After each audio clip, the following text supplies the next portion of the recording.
instant success on our roster. I think more than any CLG roster's ever had. You know, we have Biofrost, who's won multiple NA splits. You know, like Reignover's won an EU. And so we have players that have been like the kings of their regions or like at the top of their regions. CLG proved you can change the players, but the faith remains.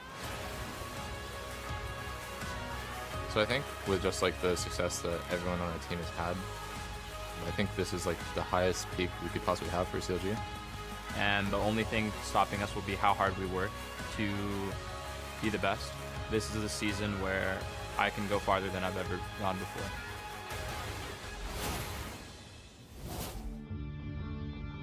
During the offseason, we got 2 new teammates, Licorice and Svenskeren. So I'm really happy about Cloud9 picking me up, even though my Worlds performance was super bad. But just like yesterday, it's Svenskeren that ends up going down. He doesn't pay enough respect. Flash on Svenskeren. This is the same thing that happened right behind Red when they went for Dragon the first time. Could he be going down? Battle Dance in. The saves are there. And Svenskeren's going to live. No, and these powers just rain. I'm super excited about going into the future because they still see something in me. I just really want to pay back whatever they see in me to Jack and C9. Hello and welcome back for the final game of the day, a rematch of last year's World's Finals Gauntlet, Cloud9 versus Counterlogic Gaming, which will also be streamed on Riot Games 2 in the Player Lounge, hosted by Freak, Afromu, and Meteos. First up, selecting the blue side, it's Counterlogic Gaming. Let's take a look at this roster. 3 of them remain, 2 new guys. Yeah, and I'm really hyped for this roster, specifically the addition of Reignover, and then even though they lost Afromu in the offseason, they have switched him up for Biofrost, who had some great mechanical plays. And even though TSM said he had bad communication skills as he was leaving the team, CLG has been very happy with the way he communicates, and Zix is kind of building a communication structure with which this team should work. Yeah, it's 2 mechanical upgrades in the positions, and then the thing is they're also very stylistically similar to CLG. Never thought of as selfish players. Reignover always wanted to do what's best for the team. Biofrost the same way, so that's all nice. And like Jad was saying, a little bit of a concern given that they lost a leader in Afromu, but like you said, more than confident they can make it up. I mean, so that's the question, though. You lose your leader, he's got to be replaced. Yeah. And of course, you know, Reignover has been put in that position in the past, and the question remains,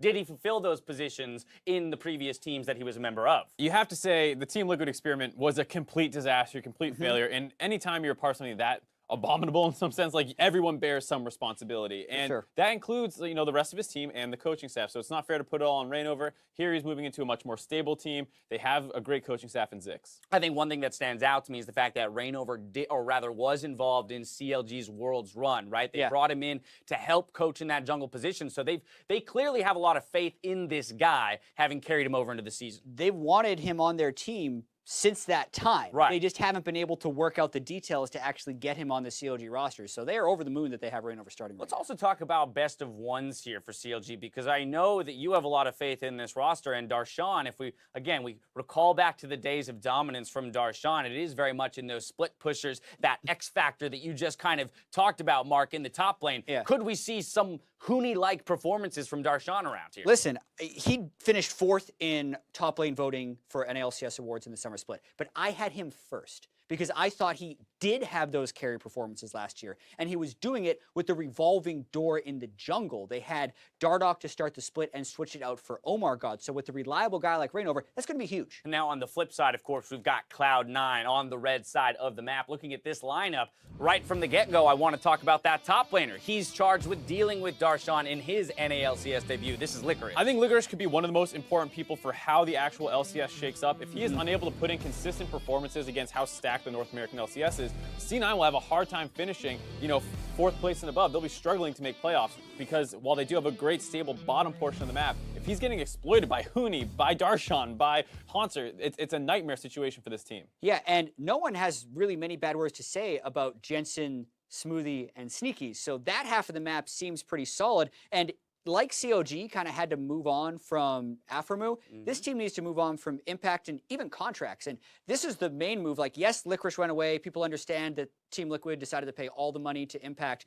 But the Svenskeren move is what drew the most question marks from the community, because they had contracts under contract when they picked up Svenskeren and have opted to use an import slot on this guy. So not only that, Svenskeren has so much to prove now that there's even more criticism from TSM. What's your opinion even on that C9. move, Mark? Is it a good move? Is it an upgrade, really? I think you have to look at it, and on paper, it's a downgrade. If you read all the twit longers and this and that, it felt like a little bit of a fear in the market just because people were getting snatched up so quickly. Contracts wanted to explore as options, supposedly, and during that time, they signed Svenskeren to make sure that they had a jungler locked down should contracts push for a different option. So I think that's potentially what happened, and you're not upset about Svenskeren. I mean, remember, this guy's a monster when he was unlocked and aggressive. Felt like that was slowly fading away during his time on TSM and should be revitalized. Yeah, and I talk about how I'm looking at 2016 Reignover. In 2016, people were calling Svenskeren for time the best Lee Sin in the world after he won a game at Worlds with it. It's been all downhill from there, but there was still that moment, and he's had very successful splits in the past. It's very interesting comparison just because it's the jungler redemption story, and then these are the only two teams with 3 members returning. And we said that there's only 9 total in the LCS, so these are the most 6 of them are on stage here. Right, this is the most consistent teams coming in from 2017 that you have in the league. I mean, that's kind of the strange thing, right? Because now I'm trying to compare TSM of last year to C9 of this year in my head.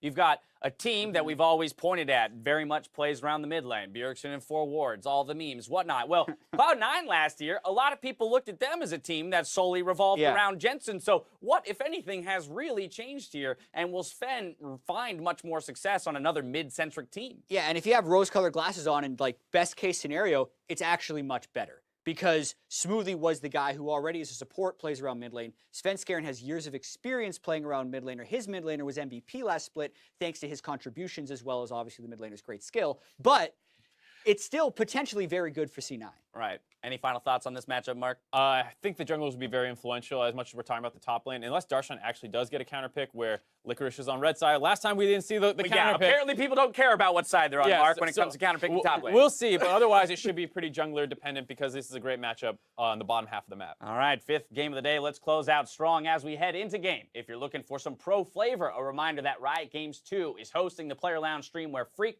will be casting alongside Aframu and Meteos from 100 Thieves. Take it away, gentlemen. Thank you, Dash, and very excited for our final game here as day 1 of 2018 spring is underway. Azale, I think this actually is likely the closest match of the 5 here too. It's great to see all the new teams, and finally we'll see our last 2 here in CLG and C9.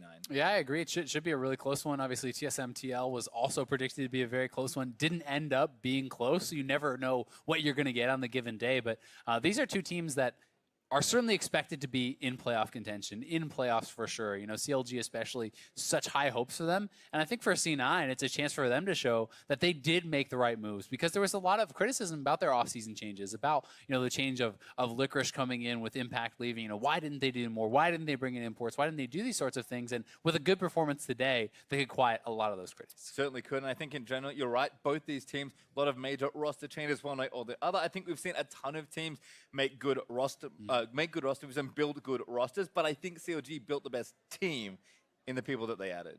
Yeah, I mean, it's as Jat was talking about, as Mark was talking about on the desk, these are guys who really fit into the CLG playstyle, into the way that they want to play the game, the way that they like to think about the game. And a lot of it's going to come down, in my opinion, for CLG to how Reignover will perform.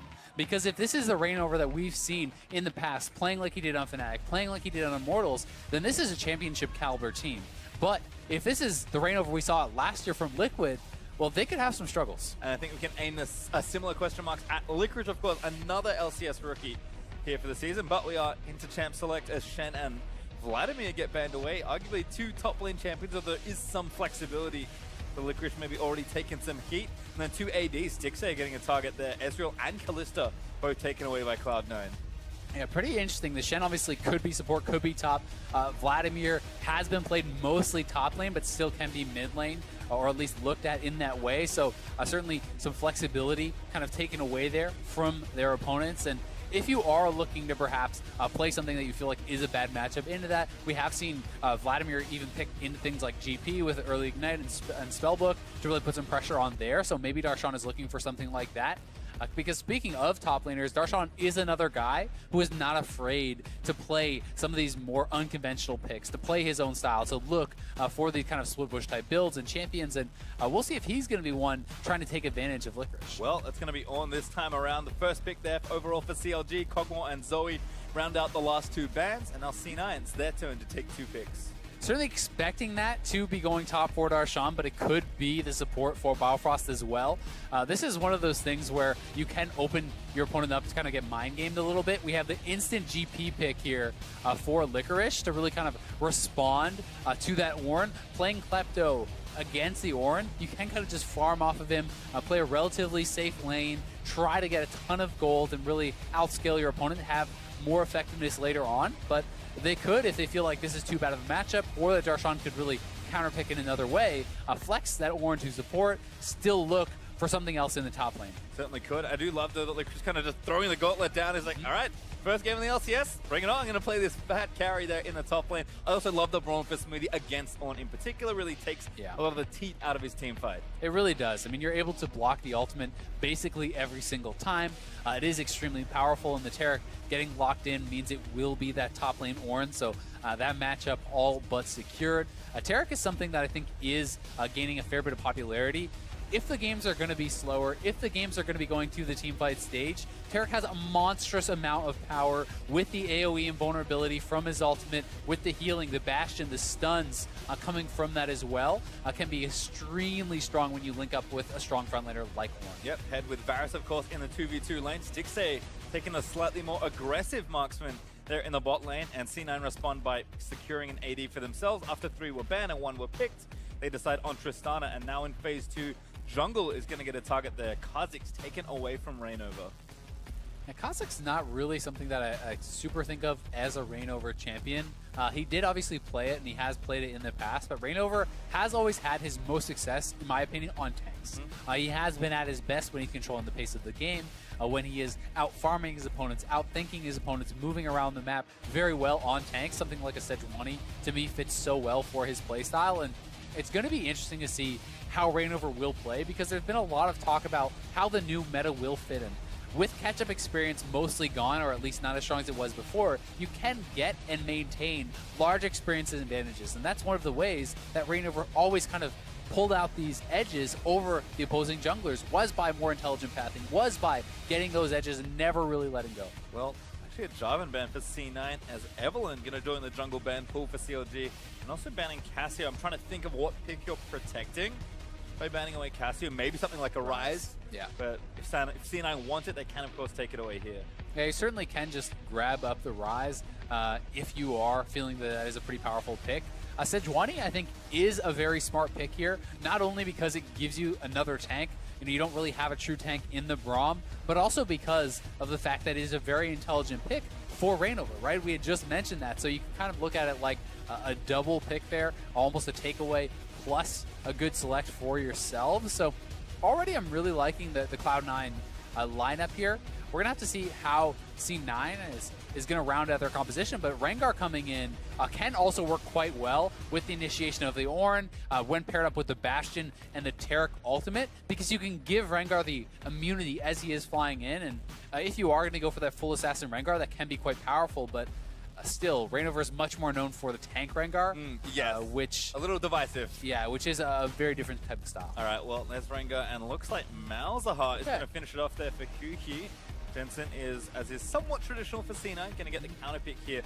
But Malzahar, very expected champion. Almost every mid laner is prepared for this pick. We'll see if Jensen has a specific counter pick in mind. He has played a few in the past, or if he's just going to kind of play it safe and take something very farm heavy and try and match in the mid to late game versus Hui. Yeah, certainly so. And I think that Malzahar as a blind pick is quite safe. There are some tough matchups, certainly. I knew it! The one pick that Jensen had against Malz last year was Zilean, and I didn't want to say it in case he didn't pick it, but that's awesome. You are excited. I'm excited too. Zilean is actually a very powerful champion in solo queue, has some of the highest win rates in the game right now, but it is not something that sees a lot of play. And I think especially when you have a super powerful carry who can be aggressive like the Tristana, and even like the Gangplank, that can be very powerful. When you're looking at the later stages of the game, the speed ups, the ultimate res onto someone like a Tristana, if they're having a good laning phase, will be exceptionally powerful. I just love it. I mean, you think about counter pick to mid lane, oh, it's a Malzahar. What could you possibly take as a counter pick? Well, Jensen, he has prepared this one almost a year earlier.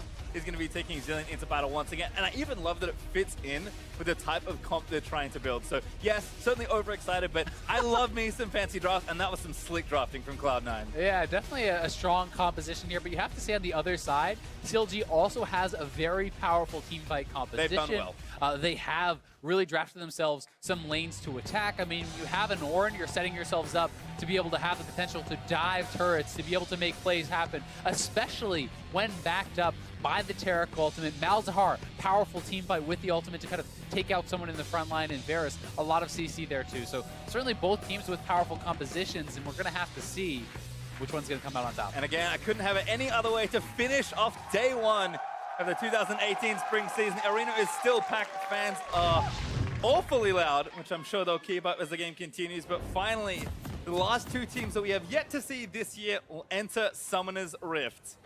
CLG with a swath of changes, C9 with the same, and only one team clad in blue can win this one. It's going to be a good test, you have to think, for Licorice in the top lane. There's a lot of questions about this guy. He's a very talented player. He's incredible mechanically.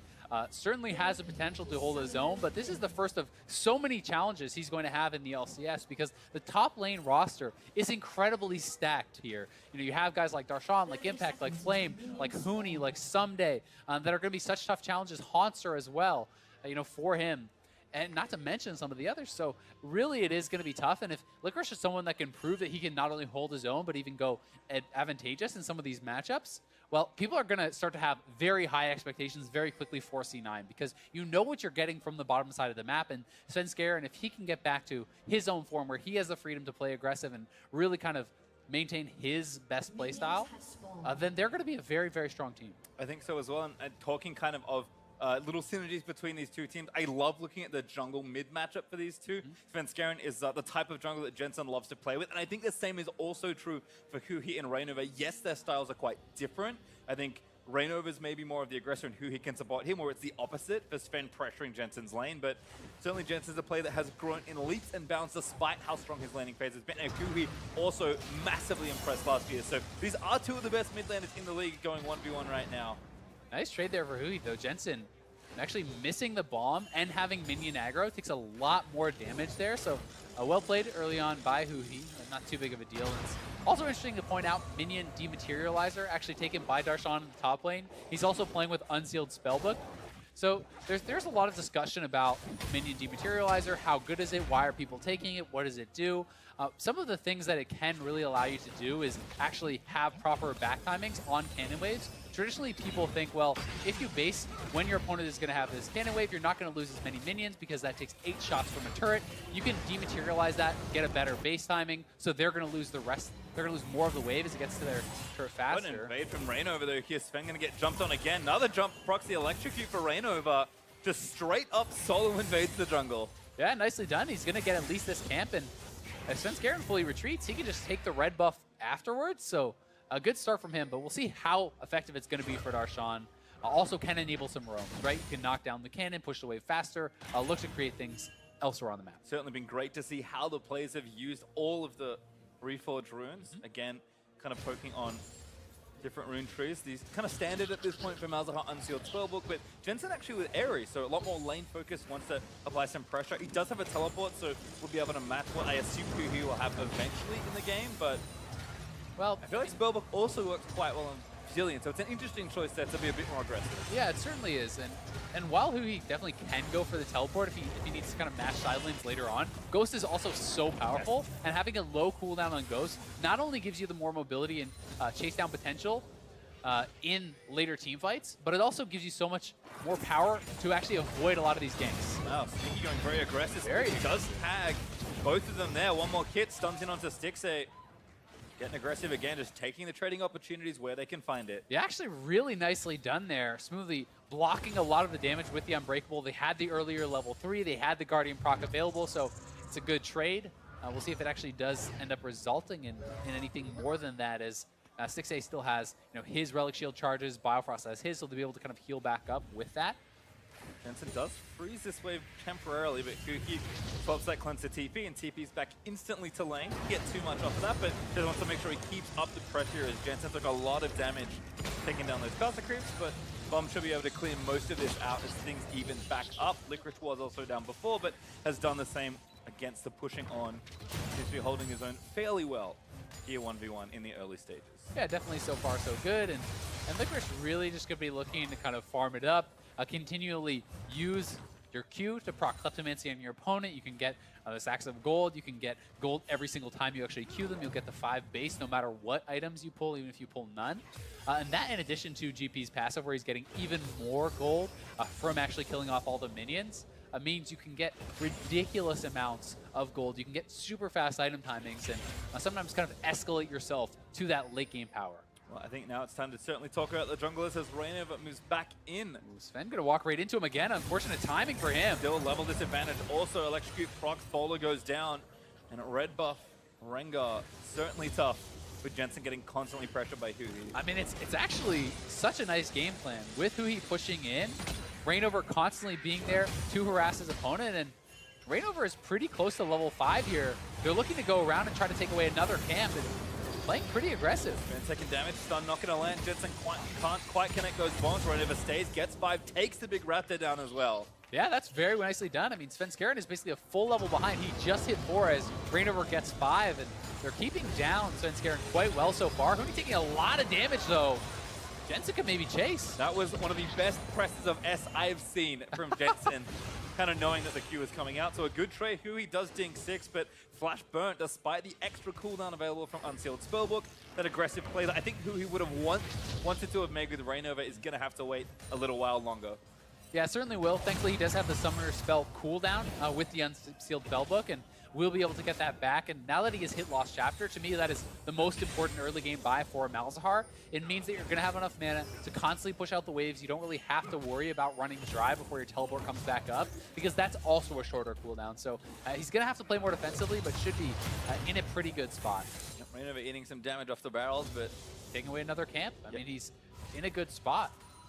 I mean, what did you say? Raynova, known for abusing people in and getting level advantages by effectively pathing and counter jungling, and that's kind of what's happened here. Sven's still behind. It certainly is, and one of the things that was always interesting to me about Rainover, even when he was not performing on stage as well last year, all the players still had so many positive things to say about him, that he is such an intelligent player. He has such good early game planning. He's always in the right place at the right time, and these are the sort of things that do get you very excited for a Rainover pickup with CLG, because there was a lot of things wrong with Liquid last year, right? So it certainly could not all be pinned on Rainover, and he's definitely in a position to succeed now. He has the teammates, he has the backing of the organization, and we'll see how he can do it. That's been a slower early game here. CLG, they're up a few hundred gold.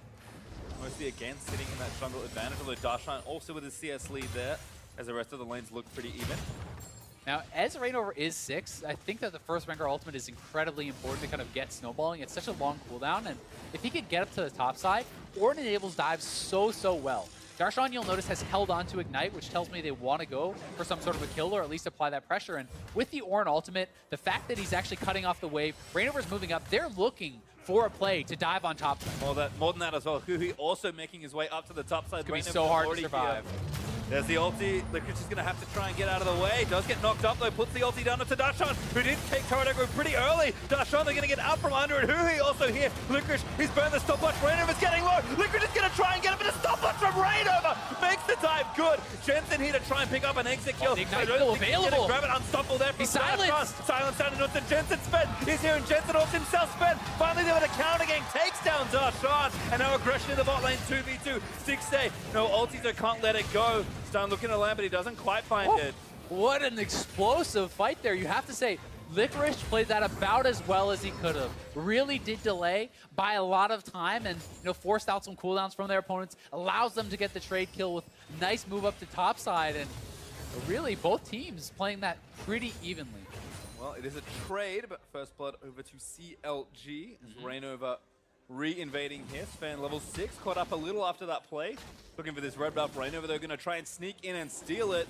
No smite on Sven, so he's probably just going to lose this. He actually doesn't know that Raynova didn't have his, and he could be caught out here. They're going for it. You know what, but Raynova's going to jump. He gets the kill. Jensen not there in time, and now Licorice may be caught out. Yeah, we don't see Darshan up top, but Licorice is taking a ton of damage here. Yep, re-jump from Raynova into the brush, barrel down as Huhi autos into it. Licorice doesn't go down, but so much pressure from this Rengar. This has just been an immaculate game here from Reignover, really showing off what you can accomplish in this sort of a matchup.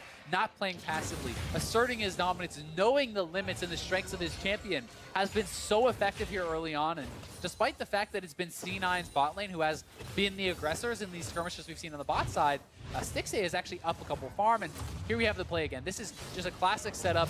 You get level 6 on Ornn, call the jungler top lane, they set it up, but perhaps Darshan going too early, taking a lot of early damage, and Reignover staying in, tanking this, knowing he can reset with the stopwatch for the last shot.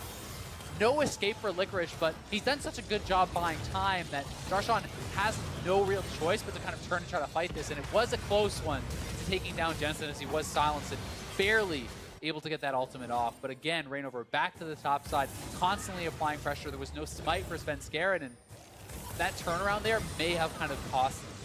Yeah, again, I think that this extension, I think, is really the thing that Reignover won after the play in the top lane. CLG, though, on the same page, certainly, coordinating in that top half in the early game. This is an important moment here in the game. They're actually looking to force this dragon. This is an Infernal. This is not a smaller dragon, but it looks like C9 has gotten so much vision around this area that CLG is not even willing to check in. You see 3 pink wards on the bottom side of the map. You have the pixel brush, you have the mid side brush, you have the tri brush by the bot lane turret. As well as 4 other vision wards on the bot side. But they're going to try to redive top, and they're going to look for first burn. Licorice ults away, but I don't think that's going to come in time. And TP's up, it's going to be way too late, and Huhi takes down Licorice. TP cancelled by Jensen, and maybe even the turret to join. Yeah, just picking on Licorice here in the top lane. 3-man top side again.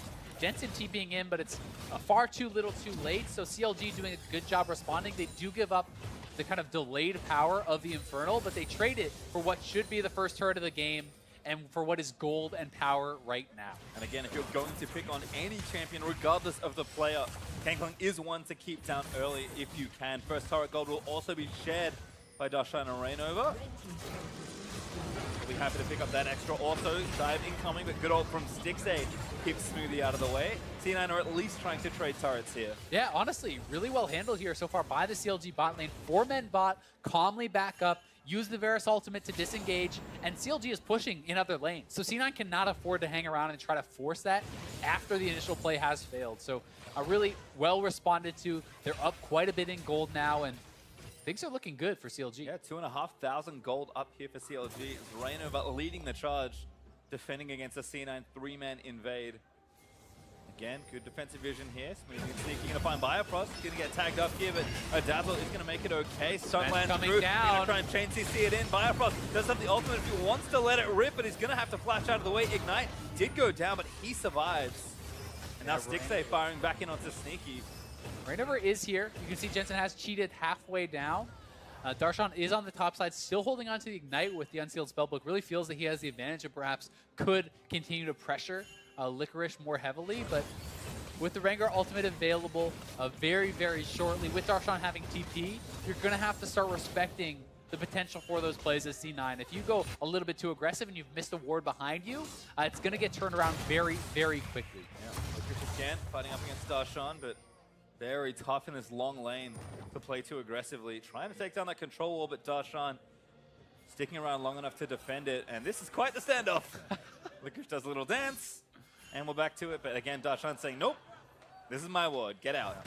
He will defend it. Eventually, it'll probably go down, but the kind of funny thing about this is because of Kleptomancy, because of the GP passive, even though Licorice has died a couple times, even though he's down quite a bit of farm, almost 30 CS, and there's 2 assists on Darshan, their gold is not that far apart. It's about 700-800 gold apart, which is not a tremendous difference. So that is the reason you need to be focusing this guy, because if they're even on farm, if he's allowed to kind of freely do what he wants, it's going to be very, very tough to keep pace. Yep, Darshan though doing well, 30 CS ahead. So that wave pushes in. Oh, catching onto Reignover, but hats off from Svenskeren. Down from Licorice as well, going to try and maybe get another Reignover. Flashes out of the way. Oh, he's out there. Does pop the ulti. Smoothie goes forward, tag him in the queue. Svenskeren going to try and find him invisible. Hui with a great ultimate. Just gives Reignover enough time to escape. Oh, that was so nicely done from Hui. Just using the ultimate for the split second to create the separation there from Svenskeren and Reignover. They get a couple flashes from C9. It does cost the summoners from Reignover as well as the ultimate, which is you know, pretty large cost, but overall, you have to think 2 flashes from C9 means they expended more. Certainly did. C9 still scrambling to try and find a little bit more here in this game. CLG continuing to play controlled aggression has been their trademark. Sneaky though, also getting pretty big, so ADs have been farming nice and evenly. Have to think that maybe Trist has a bit more of an edge as we get pretty late into the game, but Stixxay should hold up well most of the way through this one, especially given that the top side of his map is winning. To me, it really just depends on who can actually have more space created for them by their team. If Varus has a lot of space with the Rageblade build, he's going to be putting out a tremendous amount of damage. But because Varus does not have a jump, because he does not have a dash, he has to play more carefully if he is not, you know, being gifted that space. But with an Ornn, with a Taric, with the pressure coming forward from that Rengar, he may actually have enough of that space to be able to really get a lot of DPS out, which is where it can get a lot closer in terms of who's putting out more damage, who is more valuable later. But I really think the kind of thing that throws a wrench in the gears for CLG is the fact that if C9 gets a very fed AD carry, you have Zillion to back him up. It's not just the bomb. You have a second life, so Sneaky can afford to play that much more aggressively than his opponent, since he kind of gets that second mistake. Yep, and I think again, as far as making space on the map, only 1 turret up for CLG, but none on the side of C9 means that with how well Reignover is controlling the enemy map and enemy jungle, C9 are really struggling, despite all their success in this bot lane, to break open and try and make this map a little bigger for themselves. Spendo is going to try in onto mid lane, but Huhi a respectful flash away. I definitely agree, but at the same time, they maybe don't need to really do anything except stall. As long as they're not bleeding out more, they still do have an Infernal to their name, and Reignover very far in here. Getting 3 stunned. Oh, yep. Sven's going away. Huhi here. Stun lands through. Silence in on, but there's a suppress down. On onto it's going to chain this one into Jensen, who does ult himself. Sven does manage to kill Reignover as the TP is cancelled by Licorice, but the ultimate there by Stixxay is going to make it a 1-for-1 trade. Sneaky trying to get something back, but not a whole lot to find. Does end up being the trade, but that was looking a lot more like Liquid Reignover than it was Reignover from Immortals. Kind of wanders in there, sees his opponents fighting a little bit too aggressively, and it felt like he kind of just gave away his life. Yes, CLG was able to make a good collapse and get a kill back, but it did not feel like it was because of Reignover's play. It felt like it was in spite of Reignover's play there. So I definitely want to see some more effective ultimates from him, as he's not been. Jensen looking for a solo. Great stopwatch there for Huhi, but the bomb may have time to. Yes, they do! Jensen naps the kill. Nicely played there by Jensen. He even had the ultimate in his back pocket. Huhi had his ult available, so it was going to come down to the timing of that. Who would have been able to get it out first? But Jensen comes out on top. I'm reminded of my favorite Bard-Zillion interaction. Unfortunately, stopwatch, despite how good it is, does sometimes put you in sticky spots, and that is one of them, as we'll watch this again. Yeah, so here's the initial play. This is not like Reignover got surprised. He sees them over here on the ward, kind of just walks in, and I mean, Hui's still in mid lane. This speaks to me about a lack of communication or a lack of understanding quite where his teammates were, where they're going to be, because yes, although this does get turned around, Reignover really accomplished nothing in that fight except buying a little bit of time. The TP came down from Darshan, but Licorice did not TP in, right? This is not great from the jungler of CLG. Certainly not. His teleport's cooling down across the ridge here. Licorice with a cancel should have a nice discount on that one, as C9 again still trying to crack this bottom outer turret, but like you said, no need for immediate worry. Should be able to get it eventually. It's just not giving up too much more from there, and with Licorice has been kept down, but evened up that CS quite nicely, and now with a Trinity Force making that farm much, much faster. Yeah. C9 are catching up in this game, but CLG do still hold a nice little lead. They certainly do, but you know, CLG needs to be able to be proactive, right? You want to be seeing Reignover make good moves every time his ultimate is up. You know, put on pressure, get at the very least summoners, and hopefully kills with those Rengar ultimates. But it's also kind of interesting to talk a little bit more about what Darshan is doing, because we have talked about the fact that he's using Ignite, but it's very atypical to see Ignite plus Teleport. He has not actually swapped back to, you know, a flash TP or anything like that. He's keeping the Ignite to perhaps pressure Licorice and threaten a kill there in the top side, because that does give you a lot more kill power, but he's also going to be giving up a lot of his playmaking, a lot of his escaping type ability. So it's a pretty big trade-off, and I'm going to be interested to see quite how long Darshan hangs on to that Ignite if he does eventually swap out for the Flash. Well, from top back to bottom, nice double objective take there from C9. It seems like finally the bot lane pressure was enough to give them both the second Drake in a Cloud, and finally that bottom outer turret to even the score back up there. Licorice, though, fighting Rainover, not a fight the Pirates looking to win too easily. Rainover, not even with a Black Cleaver finish just yet, is Components and a Warrior, and Licorice is a little worried in that 1v1. Yeah, you definitely have to be, but at the same time, if Rainover overcommits and doesn't have a way back out, he can definitely get taken down because the GP ultimate is so much power if you are going to be stuck in that. So both players just kind of trading back and forth. Rainover trying to fight for vision, trying to continue what he started in the early stages of the game, but has not really been able to kind of continue asserting that dominance. Svenskeren has been getting back into it, has been keeping up in farm, and really things have evened out quite a lot as far as the jungle is concerned. Certainly have, and we have a swap here as well. Dual lane for C9 going towards that top side. Licorice now down in a safer lane there with bot, although Darshan is roaming mid with his ultimate back up. CLG might be looking to collapse on this very low mid turret. There's the on ulti. Kicks the ball, no, doesn't quite find it. Flash ult though into Jensen. Oh my god, that combo was sick! The flash ultimate from Malzahar and the dazzle coming off of Rainover who's ulting in. I mean, Jensen gets no chance to ultimate there. That was so well executed by CLG. If you just kind of ignore the fact that Darshan whiffed his ultimate, but we'll give him a pass on that one. Did he get the brittle for the first pass through? That's what it was. Yeah, it all counts. Totally what it was for. Still a kill nonetheless on Jensen with his ulti and both sums still up. Sneaky does get some pressure down, but Stixay is here to answer. Yep. And Darshan has swapped back to the Flash now, so deciding, hey, probably not going to be able to actually pressure the GP for a kill. Wants the playmaking, wants the ability to escape if he is going to be getting collapsed on. But C9's bot lane is starting to put on a lot of pressure. I mean, this is a two-item tryst. They took down the bot lane turret. They're pressuring very heavily on the top side. You can see Hui is kind of moving up to threaten an attack on the top side, but all the summoners are available for Sneaky and Smoothie. They're looking to be very safe, and Svenskeren is in their back pocket.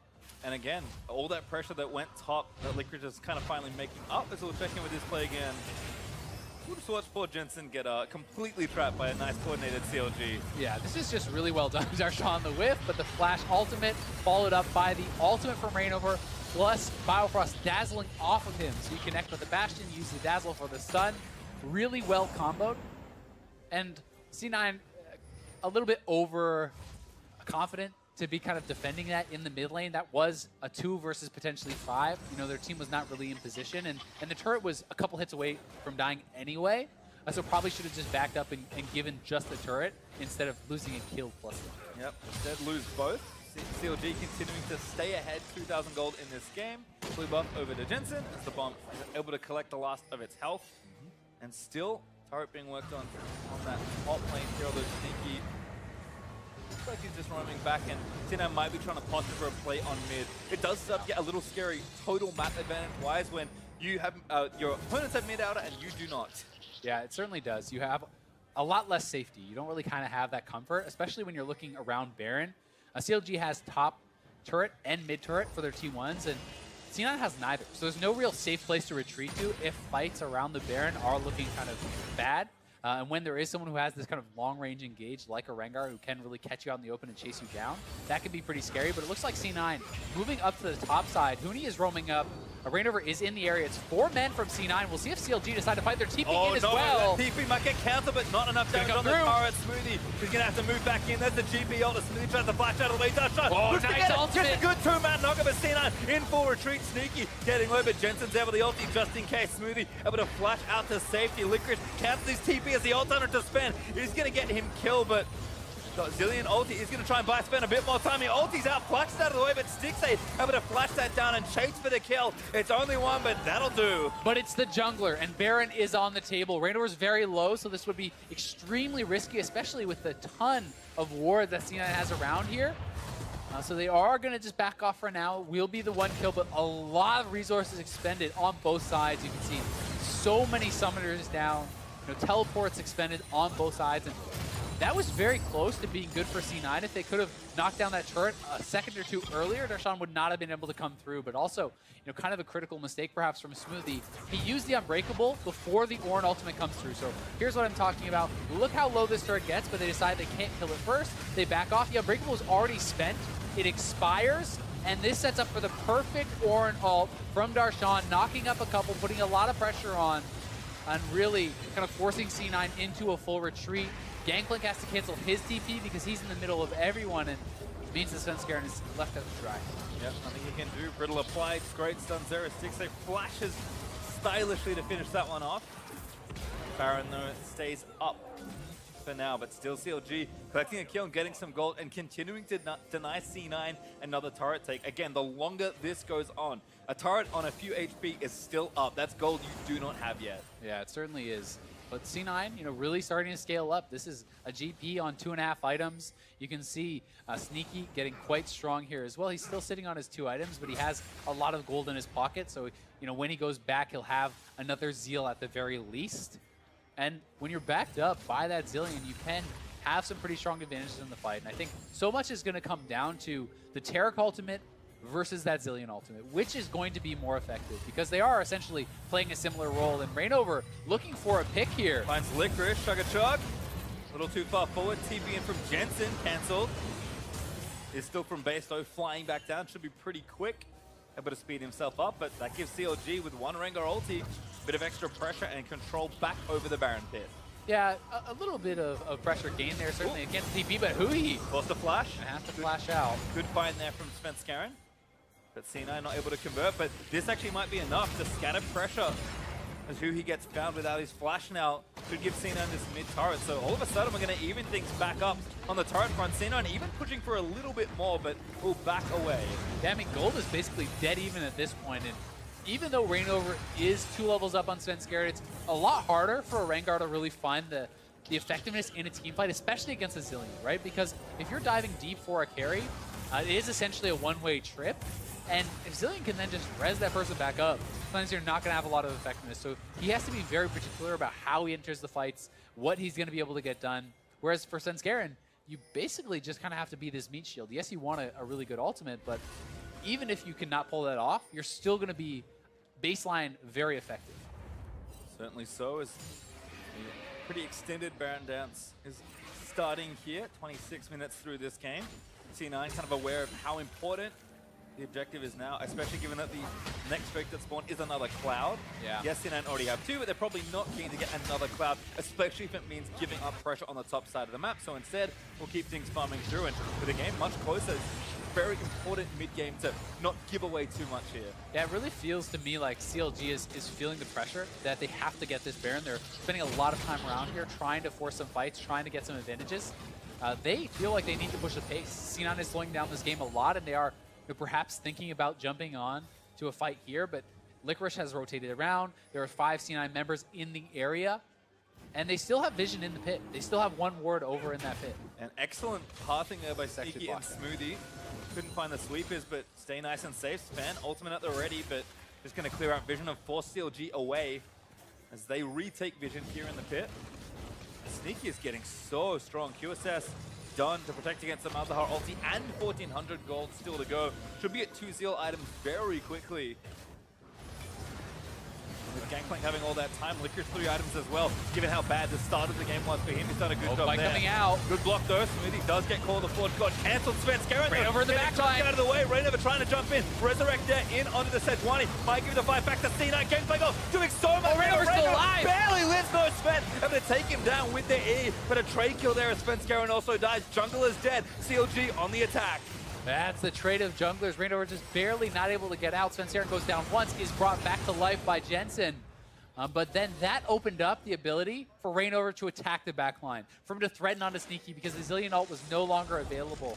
With junglers going down, not much is going to come of it. It looks like CLG will get a dragon, but it is not really one of the big ticket ones that's easy to pick up, and they should go for it. But either way, another even trade, and these two teams seem to be very, very closely matched. Yep, C9 are going to get the turret lead, if only briefly, trading it top lane outer for effectively that Cloud Drake.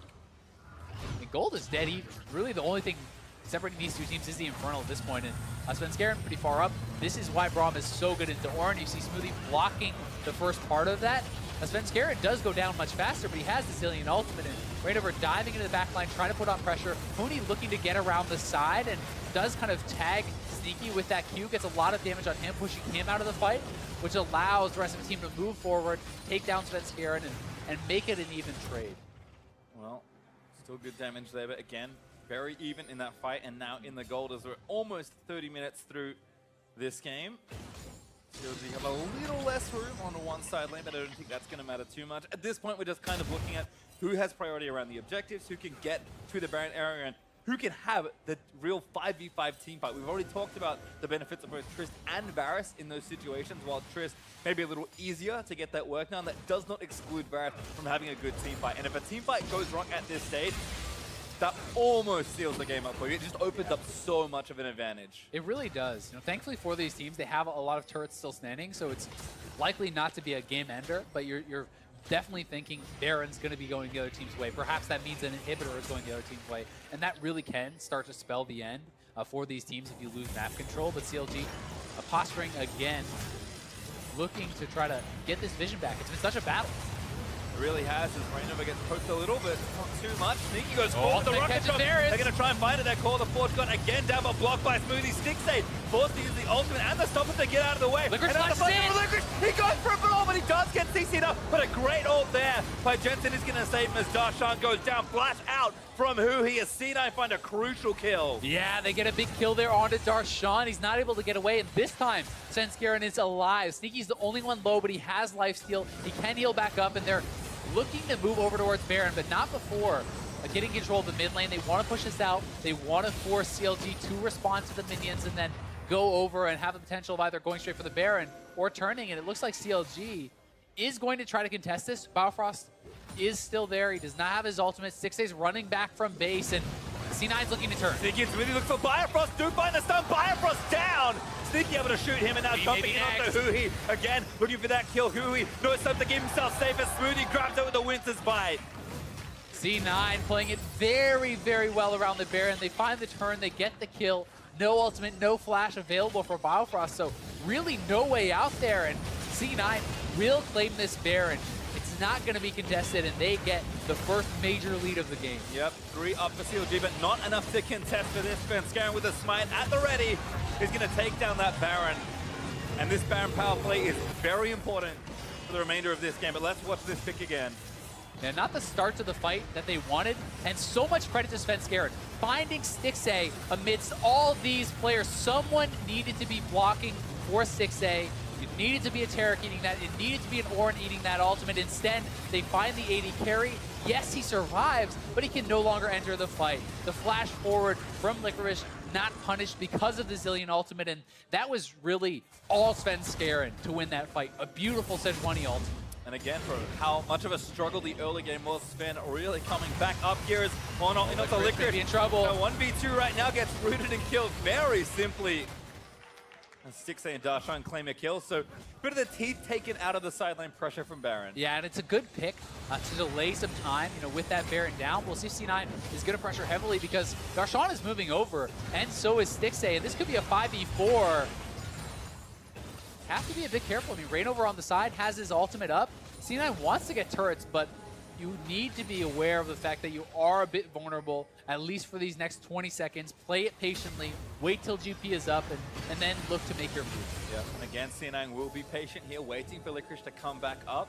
15 seconds till he respawns. Sneaky is very strong and has Jensen there with a death cap now finished, able to resurrect him and also provide a lot of damage in CC. So the total team fight power for C9 is high, but CLG aren't behind that much more.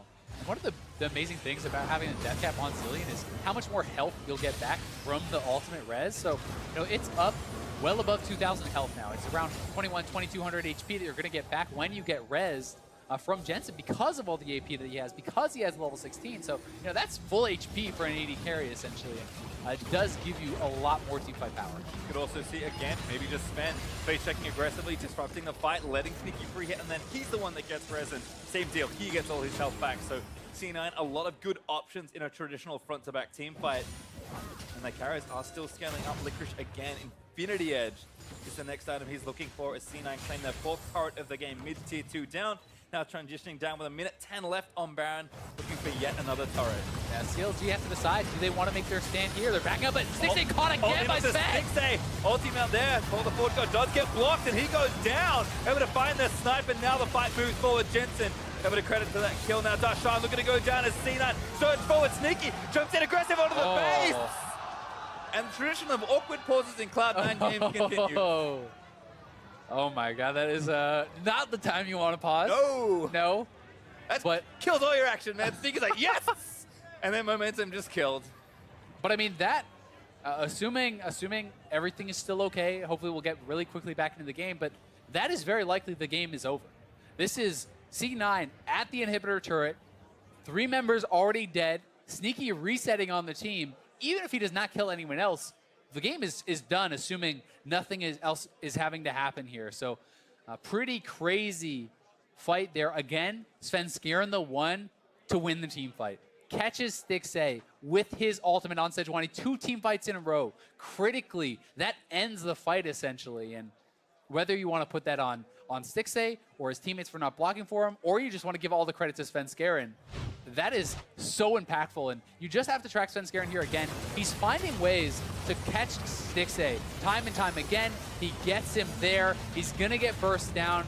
You can see how much damage is coming through, and then the barrel chain, the GP ultimate, everything being burst on top of him before Biofrost's ultimate comes down means that the fight is over. Without Varus alive, there's no chance for CLG to win that fight, and Svenskeren having a hell of a first game for C9. Yeah, and it looked close watching that back again, but Cosmic Radiance was so close to winning Stixxay, and I think he might have just been a touch late. CLG have paused, so maybe just investigating that, not sure exactly what's wrong. We'll inform you when we get more info, but like you said, a very well-won team fight, started by Svenskeren, great follow-up from the rest of the team. Again, in a traditional front-to-back team fight, C9's comp is very straightforward to play. As soon as one of your players with the ability to open up the fight makes a good play, the follow-up should be very simple. And like you said, back-to-back, it's been Svenskeren. I definitely agree, but at the same time, you have to say it should not be this easy for Stixxay to be getting caught like that. Yes, it's incredible play from Svenskeren, and he has really single-handedly won these last 2 team fights. But that being said, you have an Ornn, you have a Taric, you have these people who can stand in front and absorb it, especially the Ornn. Plus, you can still say, well, Stixxay has his flash, right? Maybe you should have been able to reactively flash that. But something should be happening to really kind of limit the options for Svenskeren, because he is capitalizing so heavily on what little is being given to him.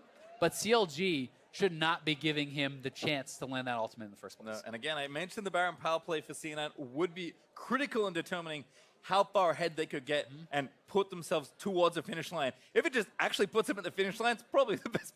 That's the best kind of Baron power play. Yeah, it certainly is. I mean, if you try to make your stand out an outer turret, it's a lot harder to defend there than it is when they're kind of sieging uphill into your base. And in this case, CLG seems to have made that stand and kind of come up wanting C9 another dominant team fight, and really that's all it has taken. These 2 team fights are pretty much what has decided the entire game here for C9 after what really was a great start for CLG that they kind of failed to continue. And I think how we got to this point is actually really interesting. I actually love what C9 did in this game to kind of put the pressure in the right places and alleviate pressure where it was being put. Licorice, you remember, died once and then again to start off that game, but C9, they knew their bottom lane was pressuring. They eventually took down the turret, and then Licorice had all this time down in the safe bottom lane to get his farm. And CLG did not go back there. They were like, okay, Sneaky and Smoothie, they're too far ahead. We need to stop them from trying to take another turret. And Licorice is like, sweet. Just shoot some barrels, get some farm, and catch us right back up. And that's the tough thing. What you want to attack hyper carries because you're like, okay, we have to keep them down. We have to stop them from getting this farm getting strong. But if you commit a lot of resources to putting a gangplank behind and then cannot continually keep him down the rest of the game, he will eventually catch back up. He will hit those item spikes and catch right back up. Well, certainly will. But as we do have a pause going on, let's send it back to the analyst desk. Thank you very much, Pastry Time. Just need a few minutes to investigate the bug as claimed by CLG, who initiated the pause there in what looked to be a game-ending fight in favor of Cloud9. If that's not some type of remake or rewind or something, I feel like the game is essentially over and C9 would have won. Yeah, very much so. A couple kills just gone over in their favor with the Baron buff still active, can likely push to close the game. But I want to figure out how the heck C9 even got into this position, because the early game and the way it was shaping up for CLG looked damn good. This is a really smart draft by both teams. Just unfortunate for CLG that last pick Zilean kind of ruins a lot of what they're going for. They have a top side that's going to win that matchup. They have a master pick comp with Varus, Rengar, and Malzahar, which should start controlling mid lane. The problem is the mid laner the enemy team takes is one that is relatively safe to all this that's going to happen to them. Yeah, when we saw that Zilean pick, both of us were like, oh man, we both predicted CLG, but I really like C9's draft. Because CLG's draft was looking good until that Zilean just blocks a lot of what they want to do. All right, but to your point from the beginning of the day, and specifically about Reignover, right? What kind of Reignover are we going to see? When he was most successful, it was when he was controlling the enemy jungle. Yeah, and Reignover did a lot of really good things in the first 10 to 12 minutes of this game, and they just haven't been able to get it forward from here. He pushed Svenskeren off the red buff multiple times. I mean, you can see him here at level 2, takes Raptors. Guess what? Reignover cycles. Level 4, push him out, take Raptors. He doesn't stop until you force him to break the cycle. Level 7, we're back. Kills him at red buff, kills the top laner, takes the turret. They continually went after this, and that part of the game plan worked out very well for CLG. And that was the second dive. They actually dove top twice. So if their game plan is get pick comp, blow up top side where you have a better matchup, and then transition that to mid or bot, should be great. But then C9 starts stepping up and stopping the cycling that Jack is talking about. Right, to put some numbers to that advantage that he created, he was about 1.25 levels ahead. He had stolen a total of 7 camps from Svenskeren in the first 10 minutes of the game. That's an incredible amount of gold and experience when you start looking at what those jungle camps are worth. So with an advantage like this, as we mentioned, looks like if we can ball those pick champions up, we might be able to steamroll the game. Is it really a Zilean pick that can stop 3, 4, 5 pick champions in their track? Not on his own completely, but they did do a couple smart things. So first off, like we were saying, stop the cycle. One time they started camping the brush near Raptors, so the next time that Reignover went for that invade, they didn't actually kill him. He lived with like 1 HP, but they forced him out. They bought some space for Svenskeren to get some breathing room, and then later on, they started forcing these skirmishes around mid lane that, to be fair, CLG didn't play super well. Reignover went really deep one time and died. All right, well, as we close out that point, I'm receiving word that we're about ready to head back into the game, so I'm going to toss it back over to the casters. Guys, take it away. Thank you very much for the quick relief. We should be back into this game shortly, and like we've kind of hinted at already, seems like everything is good to go. Whatever happened, unfortunate, but a game-winning play likely for Svenskeren. Yeah, it seemed like Stixxay thought there was some sort of issue with his QSS, and he did have that available perhaps for that ultimate, so not sure if he felt that it didn't work or it went off the wrong time or something happened, but it was to do with that. Seems that there was no bug, according to QC, so we are going to be jumping back in. Yeah, has of course been checked by officials, so it should be good to go in just a short amount of time. I guess I have to ask you, given this current state of the game, is it possible that it doesn't end? We'll have to find out. Yeah. Sneaky again leaping back in. That's going to force a flash from Biofrost, and looks to be all over but for the crying perhaps here. C9 going to take down this bot inhib and move forward with 5+ Baron. Yeah, unless we're about to see a Rengar pentakill here, I think this one is pretty much done. All right, Reignover going to look to try and make a miracle happen, but Sneaky is just so strong. Reignover dives in, does kind of juke out of the way, but stunned by Svenskeren, and the Sejuani as Licorice collects the killing blow. Jensen going to zone out Biofrost. Good take there from Smoothie as they won it all. The ace to end the game as C9 take down all 5 members of CLG, their last few turrets and the Nexus, and start the season off with a win. Really nice game there from C9. You gotta say the draft, very intelligent. The Zilean pick coming through so clutch, and Licorice and Svenskeren answering a lot of questions. Svenskeren got so much criticism at Worlds, and both of his ultimates in the last 2 team fights were what clinched this game for C9, so very well done by him. And Licorice withstanding so much pressure in the top side and continuing to be relevant throughout the game. Had a solid first appearance. Certainly think so, and of course the veterans on Cloud9, the core that remained intact. Jensen, a perfectly fine Zilean game, but maybe not something super standout, but the consistency and the strength and experience of this bottom lane really shone through. Stixxay and Biofrost are a very good bot lane in this league, and I think Sneaky and Smoothie just said, you know what, we've been doing this for a while together. They were the pressure that really built through that mid game for Cloud9. Yeah, they really were. I mean, they're able to kind of capitalize on the fact that CLG wanted to go so heavily to the top side. They knock down the bot turret, they take the top turret. Definitely did well moving around the map, and funnily enough, it's actually Licorice dealing the most damage in the game, despite the fact that he was set behind, despite the fact that they started that pressure. And you know, for CLG's side, I liked the comp overall. They had a very good plan.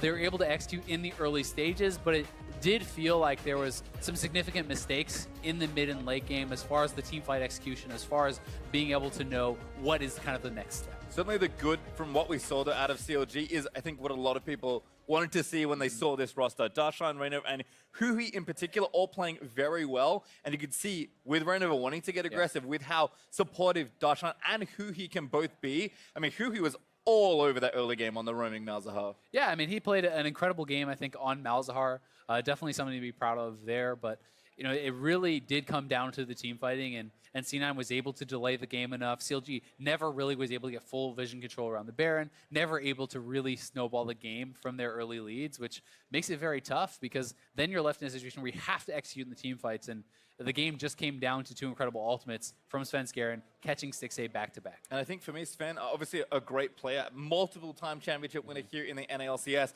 It's great to see him on a tanker perform so well, especially after being held down. But remember, this guy is known for trademark aggression. When the meta shifts, or if Cloud9 just feel like that's another way they want to play, they also have hyper-aggressive jungler and probably mid-jungle to also play to as well. Yeah, and I think it's a great meta for assassin junglers, for things like Eve, for Kha'Zix. You can play J4 even somewhat offensively. We've seen Rengar, you know, even in this game. So definitely potential for Svenskeren to bust that out, and going to be excited to see his development alongside this team. Certainly a nice and controlled game there from C9. Not quite there on the post game, but we'll get you in a second. Never mind. I'm right there ready. Let's send it down to Overly May and the Cloud9 jungler. Thanks, guys. I am here with Svenskeren. Congratulations on the win. Can you tell me a little bit about that last fight and how you guys pulled off the win? Yeah, so I think the game was pretty clean, except for the fact that I basically couldn't enter my top side, like jungle, the whole game, because like Raynor was just punishing me for not starting red buff. So I think they played pretty well, but I think our team comp in the end was just better than theirs. So we didn't really have to like play that much better than them because our champs was just better. How was playing against Rainover? Was he giving you a bit of a hard time? Yeah, so basically the matchup as well, and just I did a mistake of not starting red buff, so he could kind of punish me in that way. But yeah, I think he's definitely good, so I'm not too embarrassed, I guess. Well, I want to ask you a little bit about joining Cloud9. What does joining Cloud9 mean for you, and how does it affect your playstyle? Yeah, so joining Cloud9, I've been super happy about like that they gave me the opportunity to play for them, because I've always respected Cloud9 as like, ever since I was on TSM, Cloud9 and TSM has been like the top tier teams in NA, so I feel extremely lucky, I guess, to be able to play on like both those top teams. And yeah, the C9 is like super friendly team, and you just get a lot of freedom in terms of like how you live your life kind of, and it's just your play style as well. It's not that stressful, so yeah, I really like that. Can you tell me a little bit more about maybe like the freedom of your team environment and your team atmosphere and how that affects you? So I think the team atmosphere is a lot more positive and like friendly and like joke around. Like the scrims and stuff is not that stressful. Like we kind of take it more relaxed, I guess. And yeah, it's just how you live is just more relaxed, I guess. Well, I want to ask you a little bit about your new top laner, Licorice. People are a little bit skeptical on him joining Cloud9. What are your thoughts on him so far? Yeah, so I think Licorice is super good. Like I think NA top laners have been kind of underrated, I guess, like compared to like all the Korean, because all the Korean top laners, but definitely the scrims he can hold up against all the other NA top laners, so I'm pretty excited to play with him. Perfect. Well, thank you so much, and I have high hopes for him in the future. We're going to throw it over to the desk. Thank you very much, Ovely. That's going to do it, our fifth game of the day, and it falls in favor of Cloud9. We already had an opportunity to break down a piece of that game, or the majority of that game, rather, because of the pause. But one thing I wanted to do was replay that final fight, the one with the pause, so we can kind of see how Cloud9 put a capper on this first game. Yeah, the pause was because 6A didn't think his QSS went off. He was a little late with it, and he also just got bursted there in the end by everything. And at this point, C9 had a very large lead. Yeah, looking at that, there was a period where he was stunned and then knocked up. Looked like he tried to QSS prior to the knock-up, but actually ends up not getting it in time. And then once you're in the air, your QSS goes off, but it doesn't actually stop the knock-up portion. Therefore, he feels CC'd while his QSS did actually go off. Well, there you have it. I mean, I don't think we need to linger on this too long. One thing I do want to talk about, though, is that move for Svenskeren, is that confidence that he has in the team around him and the composition that they built in that game. He hit a lot of the same key points that you guys, hit in terms of why the victory came for Cloud9. Yes, he had a slow start. Yes, he made the mistake and Rainover punished him, but ultimately drafting in this case won them the game. Yeah, and also just the strong mid and bot side of that map. So the GP fell over early lane. He got cycled by Rainover on his red buff, but the Ornn couldn't do anything in teamfights because of Smoothie's shields, and the Rengar couldn't do anything in teamfights because of Jensen's zillion ultimates. So his team had his back for sure. And it definitely bodes well for the future because you heard Svenskeren admitting my mistake was starting on my strong side and clearing to my top so I could get abused. If I didn't do that, I think this game's a lot easier. And then they also have the great draft, and they obviously played great as a team to stop letting themselves get abused. Licorice fell down about 20 CS in the first 10 minutes of the game, stayed at around 20 CS the entire game before they finally started winning. So overall, they showed that they can take a loss early on and bounce back, which is really promising to see. By the same token, CLG kind of getting unlucky to a degree in the way that they didn't, right? They're the first team that had to play against that Zillion. Malzahar is very clearly meta, right? Yeah. And so here's the first example of in a pro game this season where somebody's bringing out the Zillion in response to that. Unfortunate for CLG that they have to run into Jensen's Zillion first of all teams. Yeah, I think there's a few things they could have done against it a little bit more. Okay. They were still cycling topside, even though he was never building a QSS on Zillion.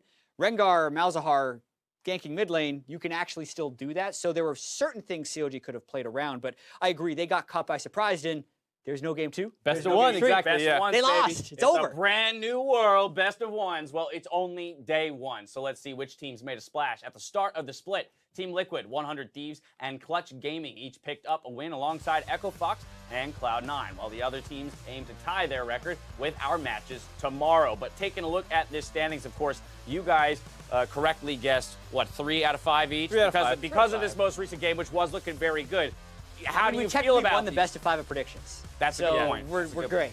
So we just marked down as a win for today. We won and we won today. 60% is what we aim here for on the LCS. You only need to I'm win a little 60% worried. of the games in the world final and you're a champion. That's a good point. If my solo queue win rate was 60%, then I'd would be challenger. That's a really good point. But looking at these teams, does anything in particular surprise you? Quite obviously, you'd say the ones I didn't predict are the ones that surprised me, but anything really jumping out? Yeah, I was impressed with how clean Clutch Gaming looked in their victory. All 5 people took super magical boots. They had an organized rune setup from a team and very organized play in game. But you got to take that with a big grain of salt because a lot of people are expecting Golden Guardians to be weak early on in the split, and that's who they played against. All right, before we move on to tomorrow's matches, let's take a look at who made their opening day count by picking up, player of the game. For Team Liquid, we have Ole, 100 Thieves, Afromu. We've got Clutch Gaming, Svepivin, Echo Fox's Huni, and Cloud9's Svenskeren. Let's talk about a few of these guys. Of course, Huni making his splash with that Lucian. We talked a bit about him. I want to talk about Febivin specifically as a mid laner. You talked about Clutch, but still when I look at that roster, I wonder who is necessarily the leader, who is going to be the one to pull all these guys together and actually be the captain of the team like Hai has developed into. Well, Febivin is actually a guy who I think will be that kind of person because I know a lot of people kind of have a somewhat negative perception of him after his time way back in 2015, 2016 with Fnatic and things like that. But he's actually turned into a big leader. I had a chance to talk with some of their coaching staff. They are very high on him and his ability to work with teammates. He has a big mental shift from where he was, all those years ago and deserves a lot more credit as an actual leader on teams. All right, by the same token, Ole is the other target I'm looking at, Jad. Team Liquid looked crushing in their victory today over TSM. I mean, it's a super team. The money was poured into it, but it seems to be paying off already. Day one worked amazingly for Team Liquid. That was the fastest game we've seen in Europe this week, in NA this week. They looked decisive, and it was up against who was supposed to be super stiff competition. They smashed them. I mean, that's the thing. In the face of the competition that it was, makes the win all that much more impressive. That's going to about wrap it up for today. We've got more matches coming your way tomorrow. The broadcast starts at 1:30 PST. Mark your calendars with the NA LCS Countdown, where we will review day one and look towards our next 5 games. It starts with the fearsome Team Liquid taking on Optic Gaming, followed by FlyQuest versus TSM, and 3 more games before we close out week 1. Real close, or real quick rather, which of those series tomorrow are you most excited for? Game 3, Afromu versus Old Team in CLG. 100 Thieves 1 looked very, very difficult, but here they get to see CLG coming off a loss. Hopefully they can find a way to bounce back. Game 5, Echo Fox versus Clutch Gaming. One of those teams will be undefeated after this week. That's pretty nuts to think about. Well, though every team will be aiming to end their weekend with a win, there's more at stake for Counterlogic Gaming. As Mark just mentioned, they face their former leader, Afromu, and his new team, 100 Thieves. Off-season was pretty stressful since I'm no longer on CLG. Now 100 Thieves support. It was very difficult to leave CLG. Main reason was the people. I think the thing that people might not realize is that when you have teammates in League of Legends, they're kind of like your closest friends. We all thought we were gonna play again with each other, and stuff's happened. So yeah, like it hurts, but we have to move on. Having been with Zach for so long, I would say he's definitely like one of my closest friends, and he's someone that led the team to victory in a lot of ways. Now that I'm not playing with Afro, I'm still like really confident in myself to do well. I can kind of use the stuff he taught me to just go on by myself. It kind of sucks that he's gone, and on top of that, I'm playing against him the first week, and obviously I want to beat him, but I see like Afromu and 100 Thieves jersey, and it just doesn't feel right. I love those guys, and still gonna be friends with them throughout life, but I'm gonna have to kick their ass. Kobe said it, you can change the players, but the faith remains with that roster. You're going to have some faith as CLG is looking to pick up their first win of the split, while 100 Thieves also looking to go undefeated 2-0 if they pick up that win tomorrow in this matchup. I can't wait, right? 100 Thieves did not look super clean. CLG also didn't have the greatest draft today, but it is 100 Thieves coming in with the win, have a chance to go 2-0 after that first week. And whenever you have that one player who leaves their old team, it's always a tough match. And if you're like Jat and you're optimistic on CLG, you did see some promising things. Rainover did take over the early game. Just in transition. All right, well, there you have it, ladies and gentlemen. That's going to do it for day 1. So for myself, the casters, the entire live broadcast crew, thank you for watching, and we'll see you tomorrow for more NALCS. Good night.